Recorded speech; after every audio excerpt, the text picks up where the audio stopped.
CM Yogi Adityanath ने मंगलवार को गोरखनाथ मंदिर में पूजा अर्चना की और जन कल्याण के लिए उन्होंने भगवान शिव का रुद्राभिषेक किया। इसके बाद गोरखपुर में संपर्क फाउंडेशन की पहल संपर्क स्मार्टशाला स्मार्ट ब्लॉक कार्यक्रम का शुभारंभ किया।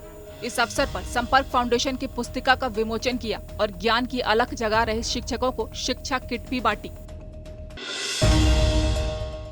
महाराष्ट्र में हुई सियासी उठापटक से पहले जहां 2024 के चुनावों के मद्देनजर विपक्ष को एक करने की कवायद की जा रही है, वहीं नई सियासी हलचल के बीच समाजवादी पार्टी के महासचिव राम गोपाल यादव ने बीजेपी पर निशाना साधते हुए कहा कि बीजेपी विपक्ष को तोड़ने की कोशिश कर रही है।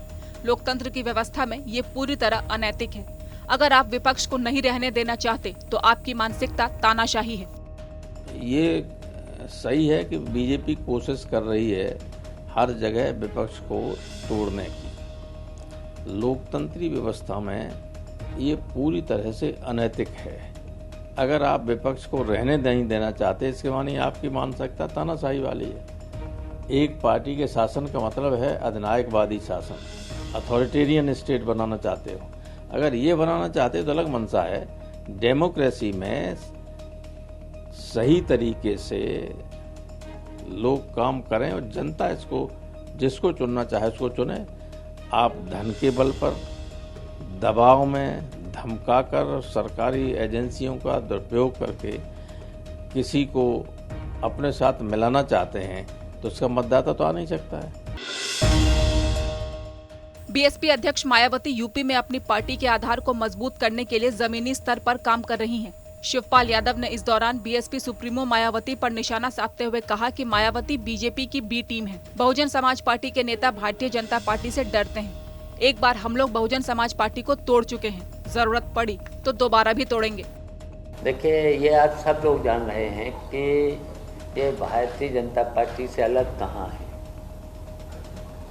जब भी मौके आते हैं तो भारतीय जनता पार्टी के नजदीक और बहुत से समय ऐसे हैं कि डर भी जाते हैं। हम लोग तो डरने वाले तो हैं नहीं। कभी सीबीआई से डरेंगे, कभी ईडी से डरेंगे, कभी कहीं से डरेंगे, तो हम लोग तो डरने वाले नहीं हैं समाजवादी के लोग। सपा प्रमुख अखिलेश यादव मंगलवार को अयोध्या पहुंचे। यहां सपा के पूर्व जिला अध्यक्ष स्वर्गीय गंगा सिंह यादव को श्रद्धांजलि दी। इस दौरान उन्होंने कहा कि बीजेपी चाहे जो कर ले, आखिर में उसे जाना ही है। जनता ने मन बना लिया है कि कितना भी बीजेपी कोशिश कर ले, वो कामयाब नहीं होने वाली है। 2024 में सपा और सहयोगी दलों की ऐतिहासिक जीत होगी। महाराष्ट्र के राजनीतिक उठापटक को लेकर उत्तर प्रदेश में राजनीति गर्मा गई। सुहेलदेव भारतीय समाज पार्टी के अध्यक्ष ओम प्रकाश राजभर ने समाजवादी पार्टी में विधायकों के टूटने का बयान देकर राजनीतिक गलियारों में हड़कंप मचा दिया।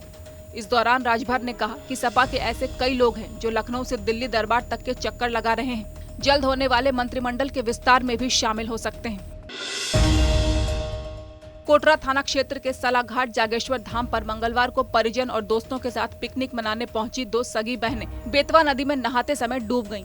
लड़कियों को डूबता देखकर साथ आए लोगों ने उन्हें बचाने की कोशिश की, जिसमें छोटी बहन को बचा लिया गया, लेकिन बड़ी बहन तेज बहाव के कारण डूब गई। सूचना पर पुलिस के साथ गोताखोर पहुंचे, लेकिन युवती का अभी तक पता नहीं चल सका। वंदे भारत एक्सप्रेस ट्रेन का मंगलवार को गोरखपुर से लखनऊ रूट पर पहला ट्रायल रन हुआ, जिसमें देश की स्वदेशी semi high speed train Gorakhpur से सुबह 6:05 पर चलकर 10:03 पर लखनऊ पहुंची। स्पीड ट्रायल के बाद रेलवे वंदे भारत एक्सप्रेस का टाइम टेबल और किराया जारी करेगा। प्रधानमंत्री नरेंद्र मोदी 7 जुलाई को वंदे भारत एक्सप्रेस ट्रेन को हरी झंडी दिखाएंगे। देश भर में जहां समान नागरिक संहिता को लेकर मुस्लिम राजनेताओं में खासी नाराजगी दिखाई दे रही है, इस दौरान इटावा के मुस्लिम नागरिकों को इस संहिता के पक्ष में खड़ा करने की मुहिम राष्ट्रीय स्वयंसेवक संघ की मुस्लिम मंच इकाई ने शुरू कर दी है। मुस्लिम धर्मगुरु मौलाना सुबहान दानिश ने कहा कि समान नागरिक संहिता से मुस्लिम समाज को कोई नुकसान नहीं होने वाला है। इस कानून के आने पर किसी को रोजे से, नमाज से, हज से नहीं रोका जा रहा है। बहरहाल सभी लोग इसके बारे में गौर करें, पढ़ें। अगर अच्छा है तो ज़रूर शांति के साथ इसका समर्थन करें। मैंने अभी तक पढ़ा है 1-2 दिन के अंदर, और भी मैं पढ़ूंगा और देखूंगा, खोज करूंगा, है ना। अभी तक जो मैंने पढ़ा है उससे तो ऐसा लगता है कि इससे किसी भी धर्म के ख़िलाफ़ इसमें कोई काम नहीं हो रहा है और किसी भी मज़हब के मानने वाले को अपने मज़हब की आस्था पर चलने में कोई दिक्कत भी नहीं हो रही है। सीएम पुष्कर सिंह धामी ने मंगलवार को दिल्ली में पीएम नरेंद्र मोदी से मुलाकात की। इस दौरान उनकी समान नागरिक संहिता समेत कई मुद्दों पर चर्चा हुई। धामी की पीएम से मुलाकात करीब 2 घंटे तक चली, जिसके बाद उन्होंने कहा कि हम समान नागरिक संहिता लागू करने में देरी नहीं करेंगे।